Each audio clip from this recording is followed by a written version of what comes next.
Bonjour à tous et à toutes et re-bienvenue à un nouvel épisode du balado Manger québécois, le balado qui parle des produits 100% locaux. Cette semaine, pour l'épisode, on a décidé de changer un peu la donne. On revient un peu dans le temps.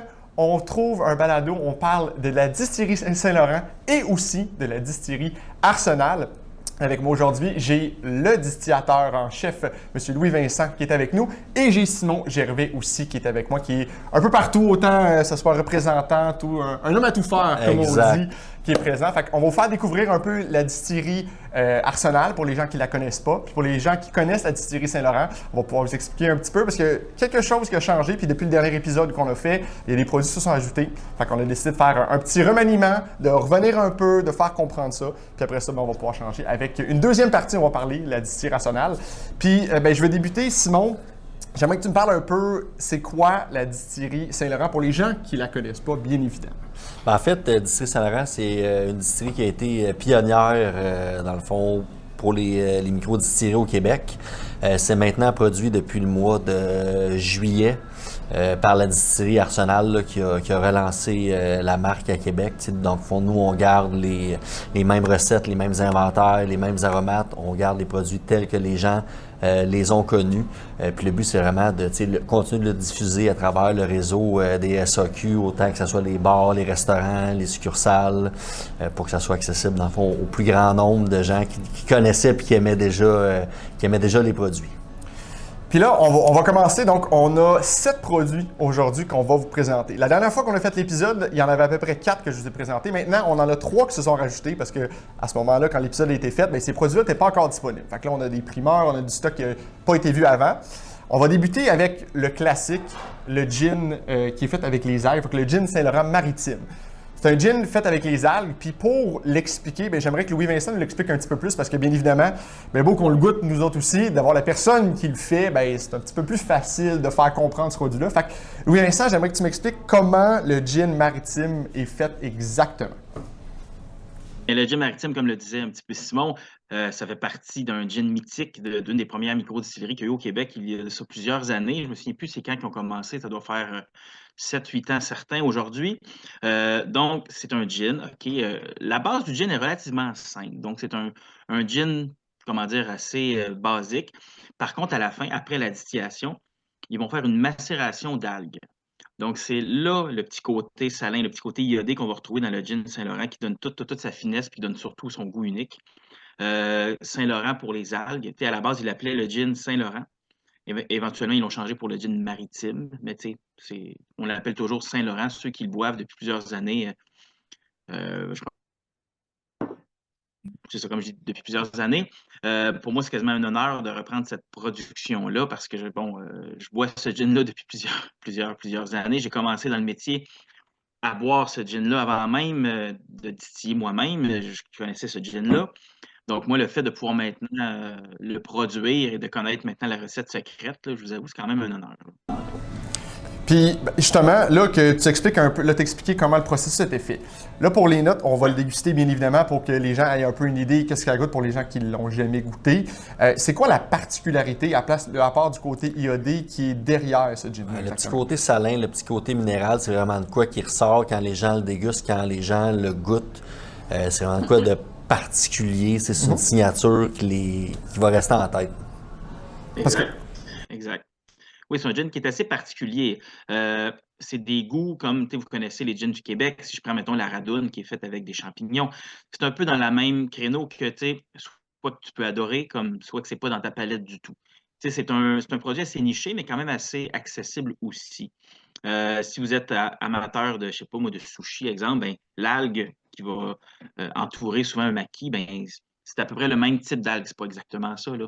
Mais c'est pour vous donner quand même une idée des odeurs, des goûts, ou certains thés verts japonais qui vont pousser vraiment sur le bord de l'eau. Ce petit côté-là, salin iodé, il y a aussi une microbrasserie là, aux îles de la Madeleine qui font leur propre âge, leur houblon aussi, qui a un petit côté. Bon, c'est ça, mais je pense qu'il y en a beaucoup parmi vous qui ont sûrement déjà goûté. J'ose croire que ce n'est pas un nouveau produit pour vous, mais sinon, on vous suggère fortement de l'essayer sans retenue, si jamais vous n'y avez pas encore goûté. Fait que là, pour les gens qui ne savaient pas, c'est quelque chose à utiliser. Tu sais, les gins, c'est pas commun de manger ça avec des sushis, mais d'avoir un gin aux algues, de faire un petit peu le petit parallèle, c'est quelque chose qui pourrait être intéressant à faire. Ben, que ça soit avec des huîtres, que ça soit sur glace, que ça soit dans la dégustation comme ça aussi. Je pense qu'il y a Bob le chef qui le conseillait pour faire des Bloody Caesar. OK. Il y a vraiment, avec le petit côté salé, le petit côté minéral, tu vas ressortir des choses intéressantes. Fait que, c'est là-dedans, buvez-les comme bon vous le semble, c'est d'avoir du plaisir à le déguster, puis c'est de faire des expériences, puis c'est de se rassembler entre amis, entre familles, puis de vivre un bon moment. Fait que, c'est vraiment quelque chose d'accessible, comme Louis-Vincent disait, puis qui sait plaire à tout le monde, mais qui se démarque là, de par la macération d'algues. OK. Il y a aussi la version vieillie, donc le gin vieux, communément appelé par Saint-Laurent. Dans le fond, c'était une version qui laissait maturer 1 an en barrique d'ex-Bourbon. Ils ont fait plusieurs déclinaisons après ça dans la série Exploration que nous, maintenant, on a chez Arsenal, qui se sont amusés, dans le fond, à les faire vieillir dans d'autres types de barriques. Probablement même que cet été, c'était l'été prochain, plutôt, on va sortir des versions plus âgées. Peut-être un gin vieilli 3 ans, 4 ans, 5 ans, parce que, bon, on était acquéreurs aussi des barriques, hein, comme on va en parler tantôt, les barriques de whisky, mais aussi d'acérum et de gin, de gin vieux, de gin vieilli. Fait que si vous voulez réinventer un peu ça, puis vous aimez déjà le gin Saint-Laurent, ben, je vous suggère fortement d'essayer le gin vieux. Je pense que ce serait une belle découverte pour vous aussi, là. Maintenant que tu me tends la perche là-dessus, Louis-Vincent, je te dis, il y a quelques chanceux en SAQ qui ont pu goûter. Là, il restait quelques bouteilles de vieux gin 3 ans. Donc, en fond, c'est le vieux gin Saint-Laurent classique là, que vous voyez ici. Lui, c'est 1 an en fût de whisky, mais les autres, c'était 2 ans en fût de whisky puis des finishes de 1 an. Il y avait un fût de triple aux abricots du ciel, puis il y avait aussi un fût de gauze impériale de Riverbend. Je pense qu'il restait une bouteille. Fait que ça, c'est tous les gens de la SAQ, des conseillers en succursale qui ont pu goûter à ça. Que c'est vraiment particulier. Tu as la fraîcheur du gin, mais tu as des notes de whisky. Fait que encore une fois, là, à l'approche des fêtes, tu cherches un cadeau pour quelqu'un qui a tout vu, tout essayé, tout goûté. C'est vraiment une approche intéressante. En gin tonic, c'est super bon aussi. À boire straight, c'est un délice. Je passerais vraiment avec le Boréal et le citrus pour finir avec le vieux gin, mais assurément que le vieux gin, dans le fond, un fût de whisky, c'est quelque chose qui est moins distribué, qu'on voit moins en succursale. Mais encore là, je vous invite à demander aux gens en SAQ si vous voyez le Maritime, si vous voyez d'autres produits de Saint-Laurent, c'est des caisses de 6. Souvent, c'est assez accessible, c'est facile de faire des commandes pour eux. Puis, ben, justement, tu sais, de voir des gins vieillis, moi, à ma connaissance, les 2 seuls que je connais, c'est le Saint-Laurent vieilli 1 an, puis c'est le Radun en barrique qui est vieilli. Tu sais, fait que c'est pas commun tant que ça d'avoir des gins qui sont vieillis. Tu sais, des bières, tout ça, on le voit, mais des gins vieillis, c'est moins commun maintenant. Un petit appel, s'il y a des gens de l'industrie brassicole qui nous écoutent, là, écoute, on est partant d'envoyer des barils si vous voulez les retourner après pour faire des finishes, là. On est à l'écoute. C'est un appel à tous. Fait que s'il y en a qui veulent et qui écoutent le balado, allez-y, contactez-les. On va pouvoir mettre tous les détails justement dans les commentaires. Vous allez être capable de pouvoir les rejoindre à ce moment-là. Fait que, mais justement, je veux t'entendre, c'est pourquoi l'idée d'essayer de vraiment les faire vieillir? Parce que je sais que ça amène quelque chose. Si je me base sur le Maritime vieilli, c'est ça amène un petit côté un peu plus travaillé. Puis ça fait comme, vu que c'est un baril de whisky, ça fait un hybride entre un gin puis un whisky. Fait que ça fait vraiment, ça change complètement le gin en tant que tel. Oui, exactement. Bien, il y a 2 écoles de pensée. Il faut que ça reste un gin, il ne faut pas trop le dénaturer. Donc, un gin qui est vieilli ou un gin qui est reposé, moi, je le vois plus un peu comme, exemple, une tequila ou un mezcal qui vont juste faire reposer, le fameux reposado qui est 1 an généralement. Parce que plus qu'on va aller, on va dénaturer le gin et là, le goût du bois ou de la barrique, peu importe ce qu'il y avait dedans avant, si c'est un finish ou, bon, si c'est un baril de cognac, exemple. Mais là, on ne veut pas trop dénaturer le gin. Par contre, le bois a la tendance de vouloir modifier un peu le palais, ce qui veut dire que certaines épices vont augmenter et d'autres épices vont complètement disparaître. Puis il y en a même qu'on ne goûtait pas du tout dans un gin, puis là, tout d'un coup, le gin va complètement changer. J'ai quand même travaillé avec d'autres séries dans le passé, à Arsenal quand même, et j'ai fait différents tests de gin vieilli dans différentes barriques, des barriques de rhum, de cidre même, de bourbon, de bière. Moi, celui de bière, c'est un de mes préférés, là. À chaque fois que je prends une bière, mettons une bière très sirupeuse, exemple un barley wine ou un porter impérial, quelque chose comme ça, Ça peut donner vraiment des notes très particulières à des gins vieillis, des gins reposés, mais par contre, il ne faut pas les laisser trop longtemps. T'sais, le Saint-Laurent, par contre, eux, ils laissaient 1 an, mais c'était un ex-bourbon. Donc, c'était moins, comment dire, c'était moins goûteux un peu là, qu'un ex-fût de bière, mais oui, c'est ça. Fait que la vague des gins vieillis aussi, c'est aussi parce que les gens voulaient sortir un nouveau produit rapidement sans attendre 3 ans pour un whisky. Fait qu'on prenait notre gin, puis on le mettait tout simplement en barrique. Puis Saint-Laurent, comme tu dis, puis la Radone, moi, c'est comme les deux premiers qui ont sorti aussi il y a de ça plusieurs années, là. Moi, c'est encore pratiquement mes préférés qu'il y a au Québec, là. Un gin vieilli comme le Saint-Laurent avec des algues, tu sais, c'était quand même audacieux là, d'essayer ça. Tu sais, c'est pas. Puis là, on est en train de faire des petites collaborations aussi parce qu'une fois que je vide mes barriques, Mhm. ben, je peux pas vraiment remettre d'autres choses dedans. Ben, c'est pas vrai, je pourrais mettre autre chose, mais moi, mon but, c'est de m'amuser. Là, on fait une petite collaboration avec Noctem, qui est une brasserie de Québec. Et là, ils sont venus chercher 3 barils de gin vieilli. Donc, là, ils vont s'amuser à faire une saison, je pense, là-dedans. Je fais aussi une autre collaboration avec Emporium, une autre brasserie de Québec, parce qu'on est situé à Québec. C'est pour ça qu'on prend des brasseries du coin. Mais là, par contre, Emporium, ça va être avec notre gin à nous, le gin 13, le gin Arsenal qu'on fait vieillir en barrique. On en parlera plus tard un peu, là. Dans ce ordre-là, il y a la microbrasserie Gallicus en Ottawa aussi qui a fait une OK. pilsner en fait de vieux gin.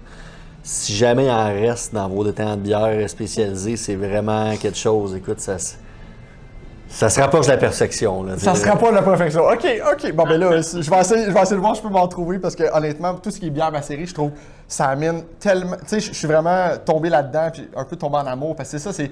Tu essaies d'utiliser le plus possible le produit, de réutiliser, tu essaies d'avoir moins de gaspillage. Fait que tu utilises les tonneaux, que c'est utiliser du gin, de ci, n'importe quoi. Tu reprends je sais pas moi, t'as un verger, ah ok, il me reste des pommes, tout ça, ok, on va prendre les pommes, on va macérer. Tu sais, ça amène quelque chose, ça change le goût de la bière. Pour les gens c'est de l'expérience. Mais c'est ça. Comment on va le boire, avec qui on va le boire. T'sais, le but, c'est d'avoir du fun là-dedans aussi, puis d'être créatif. Est-ce que c'est toutes les shots qui vont donner quelque chose d'extraordinaire? Peut-être pas, mais la foi sur X, ça va se démarquer du lot, c'est vraiment... Mais non, mais c'est ça, tu te rappelles. Tu sais, moi, il y a une des bières les plus emblématiques que j'ai goûtées, c'est la cuvée gammée que Pinard et Filles ont fait avec 3 mousquetaires. Je m'en rappelle encore de cette bière-là. Tu sais, moi, je disais, tu sais, le monde me dit comment t'as décrit? Je dis honnêtement, là, c'est vraiment bizarre à dire, mais c'est comme si ta mère te donne un câlin. C'est réconfortant. On en parlera dans le whisky. Il y a des Porter Baltic aussi de 3 mousquetaires. Là, on les salue, là, que c'est vraiment des bières iconiques. C'est quelque chose, c'est fou, puis ça te rappelle comme des souvenirs un peu, c'est ça le but comme tu dis, puis d'avoir de l'expérience, t'apprends tout ça. Là, on a parlé des gins, tout ça, puis j'ai goûté le premier, je n'ai même pas pris la peine de le faire, mais oui, c'est ça. Fait que c'est quelque chose qui est très plaisant, là. Vous allez voir, c'est petit côté iodé, puis c'est pas nécessairement fort, ça coule très bien, c'est quelque chose qui est justement très froid. Puis là, ben, je veux que tu me le confirmes pour être sûr, mais pour en parler à plusieurs distilleries, un gin tonic, ça doit être servi avec beaucoup de glace. Oui, mais là, ça dépend de vos goûts. OK. Plus que de glace, moins que la glace va fondre. C'est ça que les gens aussi, des fois, ils pensent pas, là. Plus qu'on met de glace, ben moins qu'elle fond. Si tu mets pas beaucoup de glace, ben elle va fondre plus rapidement. Fait que, oui, c'est ça. Mais ça, les gin tonic, il y en a de toutes les sortes, des variétés. C'est ça, là. Si on commence à parler de mixologie, là, c'est un autre podcast complet qu'on peut faire là-dessus, là, mais... Si on aimait toute la même chose, la vie serait plate. Je pense que tout le monde a des goûts différents. Rendu là-dedans, est-ce qu'il fait 30 degrés et tu es sur une terrasse l'été? Ou est-ce qu'il fait, on est comme là, à la veille de Noël, il fait un peu plus froid, en raquette, t'sais. Fait que rendu là, on n'a pas la prétention de vous dire comment boire puis qu'est-ce que ça devrait goûter. On est vraiment, regarde, on offre un panel de saveurs. On en parle à l'instant là, dans le boréal et dans le citrus. On pourra mettre les fiches cocktails là, dans ton podcast là, en pièces jointes. Mais on a vraiment 3 recettes de cocktails par produit. Novice, intermédiaire, expert. Pas que les recettes sont plus compliquées, mais l'expert, ça se peut que tu aies à aller faire un petit tour à l'épicerie pour te procurer les ingrédients. Puis la novice, ben, on parle de 1 ou 2 ingrédients. N'importe qui a ça dans son frigo ou à portée de main peut la faire rapidement. Fait que c'est vraiment de comment on peut travailler les cocktails en mixologie. T'sais, je prends le cas du citrus ou du boréa. Dans les deux, on a un style de mojito. Fait que sirop simple, jus de lime, feuille de menthe. Avec le boréa, tu ressors le côté du conifère. Avec le citrus, tu es en vacances dans le sud. Puis là, tu sais, je te fais goûter le boréal, là, puis après on parlera du côté technique un peu. Là, avec le maritime, ce qui était le fun, c'est que tu le bois, tu marches au bord de la grève, tu es au bord de la mer. Avec le boréal, tu viens de rentrer dans les terres. Fait qu'il y en a un qui est balade au bord de la mer, l'autre, tu es balade en forêt. Fait que, tu sais, c'est vraiment... Ben, c'est emblématique du Québec, on va se le dire. C'est très emblématique du Québec. Fait que ça, tu sais, autant straight comme ça qu'en cocktail. Là, écoutez, vous allez réagir de la même manière que j'ai réagi quand j'ai vu le cocktail. Mais dans notre cocktail novice, c'est simplement avec du crème soda. Quand j'ai vu ça, je me suis dit, écoute, ça me semble que c'est basique un peu, on aurait pu se forcer un petit peu plus. Je me suis dit, garde, goûtons-y. Ouais. Puis écoute, c'est rendu le drink que les gens me demandent d'avoir quand ils viennent chez nous. C'est, écoute, un petit Boréal crème soda. C'est peut-être le temps de l'année qui fait ça. Mais tu sais, ça fait ça. C'est le souvenir d'enfance, écoute. Oui, le crème soda, c'est vrai que c'est très emblématique. Mais comme tu dis, c'est ça, c'est du côté boréal qui est là. Puis il y en a certains, justement, des fois, le boréal, tu sais, t'as l'impression que c'est un gros punch. Des fois, tu te dis, hey, on dirait qu'on mange la branche de sapin, mais là, c'est pas ça. C'est quelque chose qui est doux, c'est léger. Vraiment, tu es capable de le voir au nez.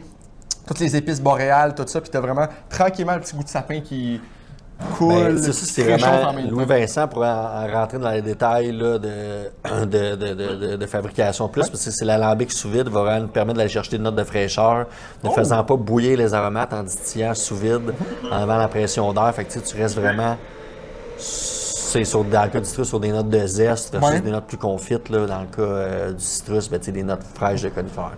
OK. Ah. On va parler un petit peu, quand ils ont développé le produit, c'était leur deuxième produit qui travaillait avec l'alambic sous vide. Le premier, c'était le citrus. Donc, le Boréa, ce qu'ils voulaient vraiment, c'est exactement comme Simon l'a dit, capturer un peu l'essence de la forêt. Tu sais.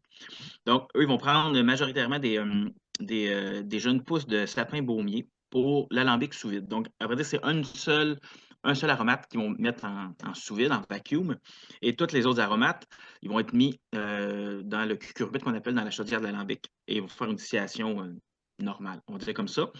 Mais il va y avoir des notes de pain rouge beaucoup, c'est surtout ça qu'on va reconnaître dans le Boréa. C'est de l'écorce de pain rouge, on a de la ramille de bouleau jaune, on a de la baie de Genièvre, mais aussi on a un petit peu qu'on a broyé, dans le fond, qu'on a déchiqueté pour comme exposer encore plus le côté, justement, un peu boréal, parce que la baie de Genièvre ne veut pas, elle pousse dans les forêts boréales, même si les gens l'importent beaucoup, surtout au Québec, puisqu'on en prend tellement pour faire des gins, on ne pourrait pas tous les prendre au Québec. Fait que le gin Boréa, je pense que c'est un des plus complexes que Saint-Laurent a fait d'un point de vue aromatique. Le maritime, il est complexe, mais c'est les algues qui donnent cette complexité-là, pardon. Le Boréa, par contre, c'est l'ensemble de l'œuvre. C'est pas mal tout ça. Il est un peu plus haut en alcool, il est à 47 justement parce qu'il est tellement chargé en arômes. Il ne voulait pas le descendre plus bas que ça, justement, pour pas qu'il brouille et pour pas qu'il perde de sa complexité. Puis le Boréa, à la base aussi, c'était un gin que la distillerie de Saint-Laurent avait lancé sur place uniquement. Ils voulaient créer une rareté et créer un momentum quand on venait à la distillerie pour aller le chercher. Puis là, ben, nous, en reprenant la marque, ben, nous, on veut faire découvrir ça à plus de gens possible. C'est sûr que moi, en point de vue de production, j'ai un autre challenge d'être capable de livrer la marchandise avec toujours la rigueur et la qualité que la distillerie avait.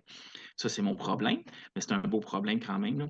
Fait que c'est ça, comme je vous dis, là, si jamais vous avez la chance de voir une forêt de pin rouge, là, c'est assez facile à reconnaître vu que c'est très, très rouge. Là. L'écorce de ça, là, c'est comme ce petit côté-là qui ressort beaucoup, beaucoup, qui, moi, me fait beaucoup penser aux petits fruits rouges, quasiment à la fraise sauvage. Moi, c'est drôle, là, mais quand je bois le Boréa, je pense quasiment la fraise, la canneberge, puis là, tu as le petit côté sapiné qui arrive à la fin, là. Mais en tout cas, bon, ça, c'est mon opinion là-dessus, mais oui, c'est un gin assez complexe, mais super le fun à produire, par contre. Moi, d'un côté distillateur, c'est assez le fun à faire. C'est pour le niveau de l'appréciation aussi de la clientèle. Boréa citrus, je ne sais pas si c'est parce que là, on est en décembre, c'est un peu plus froid, mais c'est vraiment quelque chose qui a la même vélocité que les gens vont rechercher à ce temps-ci de l'année. C'est vraiment, vous voulez un gin pour recevoir à la maison quelque chose, c'est vraiment conifère. Vous aimez le kilomètre 12, vous laissez quelque chose de différent. C'est à vous procurer. C'est à vous procurer. Ben, tu vois, mais c'est drôle que tu le dises parce que c'est ça, le citrus, tout ça. Moi, citrus, je me le cache pas, c'est mon préféré. Le citrus, je trouve que de la façon que c'est fait. Puis tu m'expliques que justement, c'est fait de la même façon que le citrus, le Boréa. Ça me fait penser parce que ce que j'aime beaucoup du citrus, justement, c'est que c'est une distillation à froid. Fait que, puis à ce que je cherche aussi, personne vraiment fait ça, une distillation à froid. Puis ça permet que tu as beaucoup des huiles essentielles qui ressortent. Fait que tu amènes quelque chose de différent. Fait que de le faire avec le Boréa aussi. C'est pour ça que je trouve que c'est pas trop fort, parce qu'il y a certains gins, comme je te dis, l'aromate principal va être vraiment très mis de l'avant, puis pour certains, bien, ça peut faire un peu peur parce que c'est un peu punchy. Mais là, d'avoir quelque chose qui est un petit peu plus doux, un peu plus léger, qui coule bien, je pense que c'est peut-être la distillation. Je peux me tromper, mais moi, je trouve que ça amène un peu plus de douceur dans ce gin-là. Tu as raison, mais la distillation à froid, ou communément appelée le sous-vide ou vacuum, généralement, ce n'est pas la totalité du produit qui va être distillé sous vide. Comme dans les produits de la distillerie du Saint-Laurent, souvent, c'est environ plus ou moins 70 qui provient d'une distillation normale, puis 30 seulement de la distillation sous vide, parce que ça crée un produit qui est archi-concentré. Le but, c'est de créer, on appelle ça souvent une teinture mère ou une macération qui est surchargée. Donc, c'est un liquide qui va être d'une couleur brun-vert, un peu bizarre, et que j'ai fait macérer énormément d'épices, beaucoup trop d'épices, à vrai dire. Et là, je vais le distiller très doucement à froid. Et là, le résultat devient translucide, devient transparent, comme de la vodka, pratiquement. Et ça, ce liquide-là, tellement puissant, là, il faut que j'en mette un tout petit peu dans mon produit, donc dans ma base. Fait que dans le fond, quand on fait soit le vacuum citrus ou le boréa, ben, c'est un assemblage à la fin. Donc, c'est tout le temps 2 gins que je mélange ensemble qui m'en donnent un. C'est pour ça que c'est plus long et plus compliqué encore à faire. Fait que c'est ça. Puis pour répondre à ta question, Védite, que tu te posais, là, on n'est malheureusement pas les premiers au monde à faire ça, hein, tu t'en doutais bien, mais en Europe, ils font énormément tout ce qui est Suède, Norvège, Danemark. Ils utilisent ça beaucoup. Puis c'est beaucoup dans les gins. Oui, vraiment dans les gins. Mais il y a la distillerie Norrois qui était un des premiers à le faire il y a de ça déjà 5 ans. Leur premier gin, il se vantait fort et, et haut de dire qu'il faisait de la distillation à froid. Je suis plus certain qu'aujourd'hui, ils utilisent encore cette technique-là. Il me semble que non, mais je ne veux pas parler à travers mon chapeau, là. Mais je sais qu'au Québec, ça s'est déjà su. Mais comme je vous dis, c'est que ça prend quand même des équipements. Puis c'est que surtout, c'est que c'est très long parce que je peux juste faire des petits formats, là. Le maximum que je fais par jour, c'est environ, si ça va bien, là, je peux faire peut-être 30 ou 45 litres de distillat, donc de résultat. Donc, si on calcule que c'est 30 de chacune des bouteilles qui vient de là, je ne peux pas en faire tant que ça, là. Fait que c'est pour ça que c'est un produit qui est un peu plus complexe à faire, mais comme je vous dis, hautement intéressant et hautement motivant pour le petit druide geek qui est moi, pour se pratiquer. Puis j'avais jamais distillé sous vide, c'est pas mal la seule distillation que j'avais jamais exploitée. OK. Autre que les distillations en colonne ou les distillations régulières qu'on appelle en pot still, là, tout simplement. Ça, j'en ai fait amplement, mais la distillation sous vide, là, c'était comme la dernière petite coche là, que j'avais pas eu la chance d'essayer. Mais certainement que dans les prochains mois, prochaines années, là, la distillerie Arsenal aussi va arriver avec des produits qu'une partie va être faite sous vide. Il n'y a aucune raison qu'on ne l'essaye pas, là. Maintenant qu'on a ce jouet-là dans la distillerie.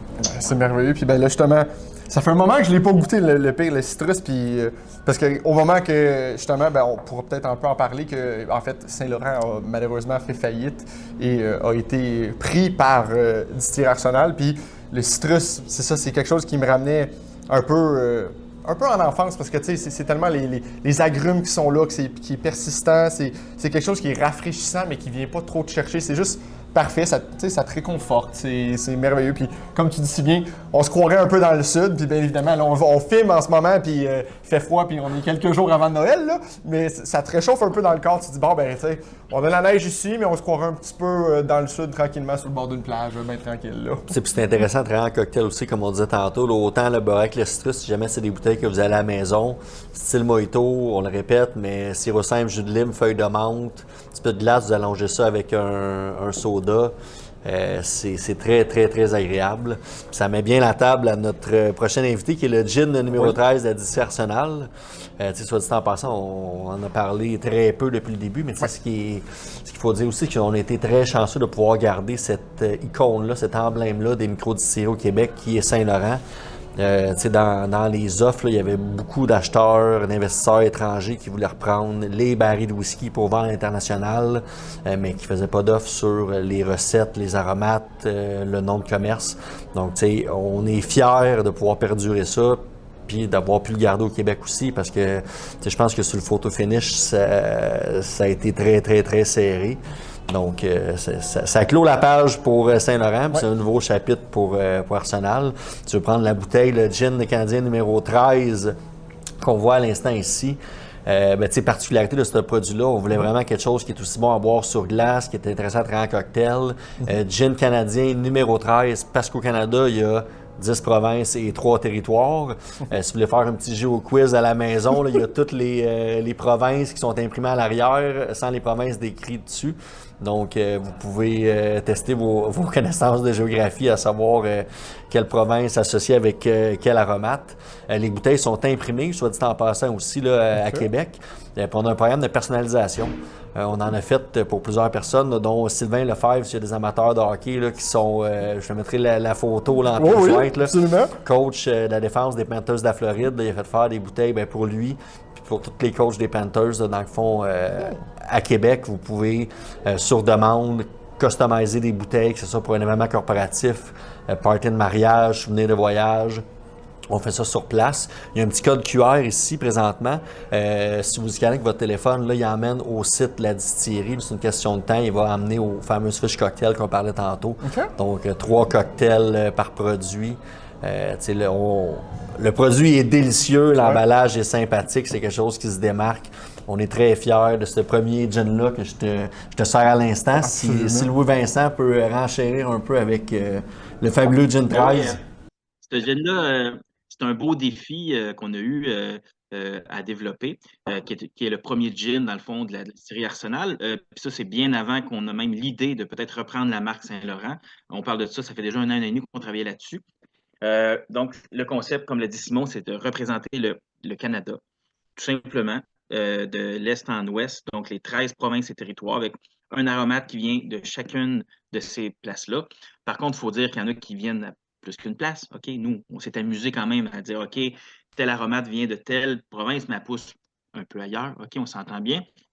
Puis comme on dit, c'est un gin qui est très, très, très accessible. On ne voulait pas réinventer la roue non plus. On parle tantôt de marité, le gin maritime, le boréal, les citrus qui sont très quand même nichés ou très, comment dire, la pastille de goût est très pointue. Pardon? Je te dirais polarisant.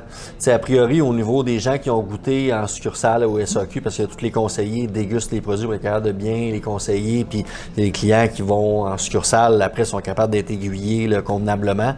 Dans le boréal, dans le citrus, c'est pas que t'aimes ou t'aimes pas, mais c'est vraiment, comme tu disais, plus pointu comme goût.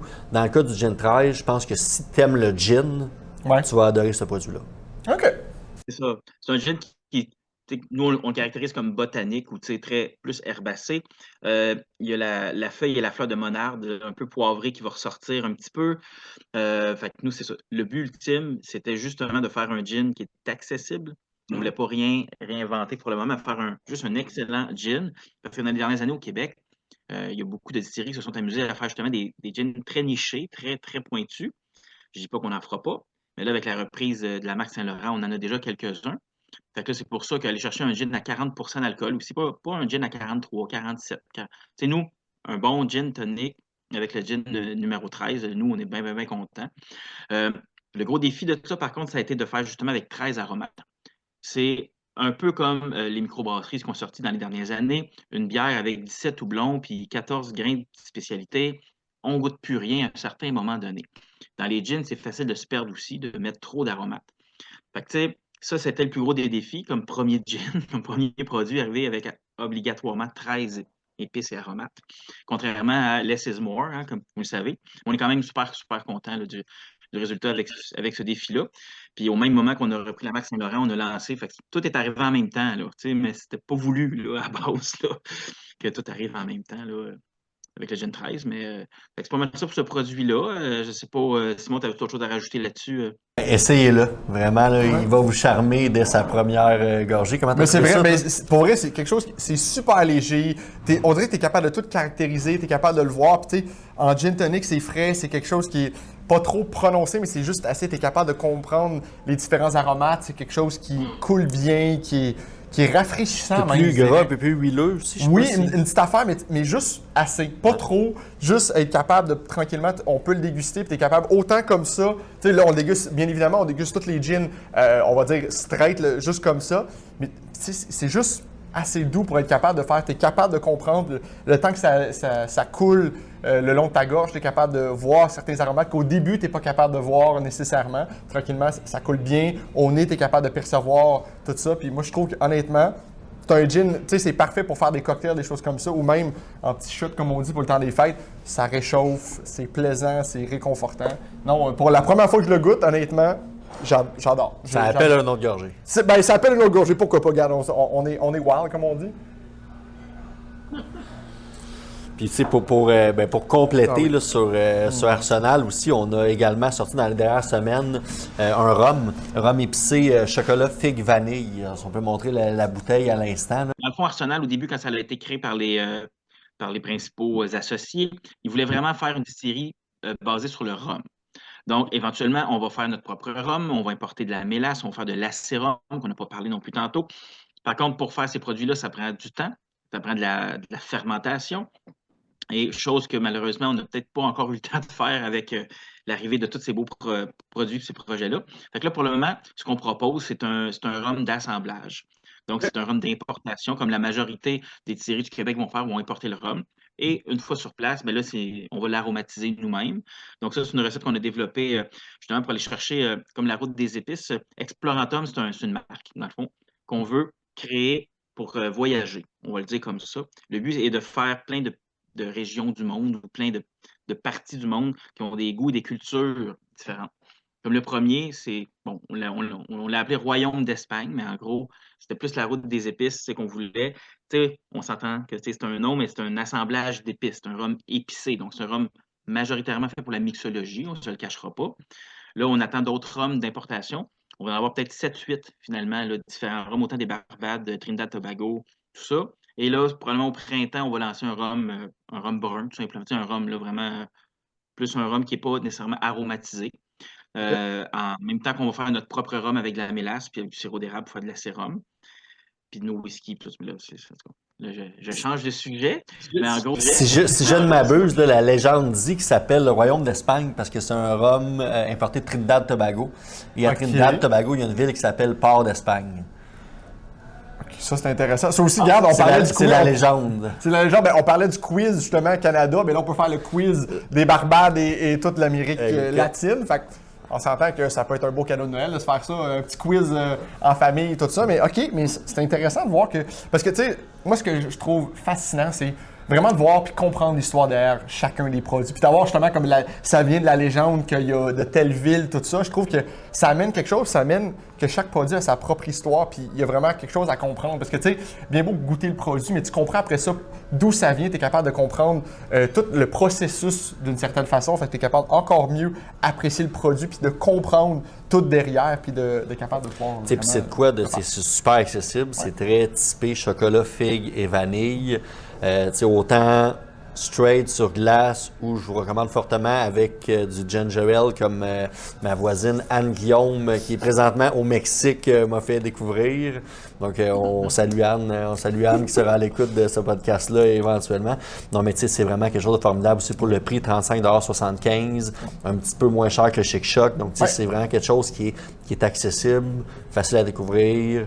C'est pas polarisant comme goût. Je pense que si t'aimes le rhum, c'est vraiment quelque chose qui est accessible.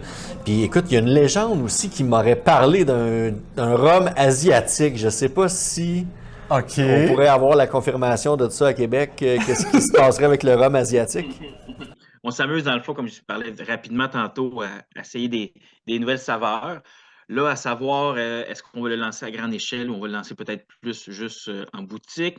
C'est un rhum qui est assez avant-gardiste, là, oui, avec des saveurs asiatiques. Donc, je ne veux peut-être pas trop dévoiler, mais donc, c'est des saveurs qu'on n'est peut-être pas habitué nécessairement à avoir dans un rhum. On va le dire comme ça.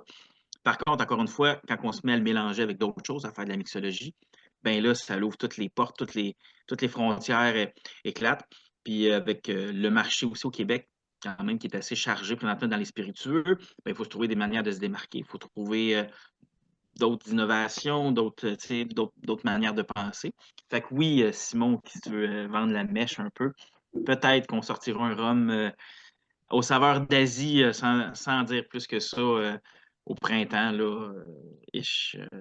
Tu sais, c'est ça qui est plaisant au balado manger québécois, parce que pour les gens qui m'ont suivi depuis le début, souvent on a des exclusivités, on a des choses comme ça qu'on apprend que les choses sont vraiment en train de se faire, puis tranquillement, c'est dire peut-être que tout ça. Fait que c'est ça qui est plaisant d'avoir ces petites nouveautés que pas tout le monde est au courant. Fait que c'est juste en écoutant le balado manger québécois, vous êtes capable de l'avoir. Puis t'en as parlé du côté chocolat, figue, tout ça. Le chocolat, il est vraiment capable de le voir. Puis tu vois, Avec Ginger Ale, je comprends l'accord, mais moi, juste comme ça, je trouve que c'est parfait. C'est délicieux. C'est merveilleux. Tu as le petit côté chocolaté qui vient tout au long de ton palais, mais qui n'est pas trop prononcé. C'est juste assez pour te dire, OK, je suis là tranquillement, la petite vanille vient, puis la figue, moi, je trouve qu'elle vient à la fin. Tu as vraiment le chocolat, petit côté vanille qui vient dire coucou, puis après ça, tu finis avec la figue tranquillement. Fait que je trouve que c'est juste merveilleux, c'est léger. Puis oui, tu parles aussi d'un prix qui est abordable. C'est ça qui est un peu difficile. Des fois, les gens se disent, ah, mais...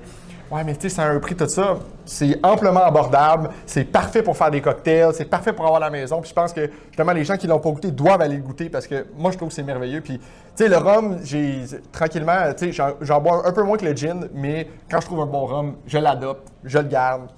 C'est winner. Fait que moi, je vous le garantis, je vous dis ça. Je dis pas juste parce qu'ils sont présents, je suis sérieux, c'est vraiment bon. Puis on en a, j'en dis et je le redis, il y a tellement des beaux produits au Québec, fait que ça vaut la peine d'aller les C'est des belles bouteilles à avoir dans un bar aussi. Oui. Le design est là derrière. C'est pas juste acheter une bouteille pour acheter une bouteille. Oui. C'est quelque chose que tu es fier de mettre en avant. De le faire découvrir tout ça.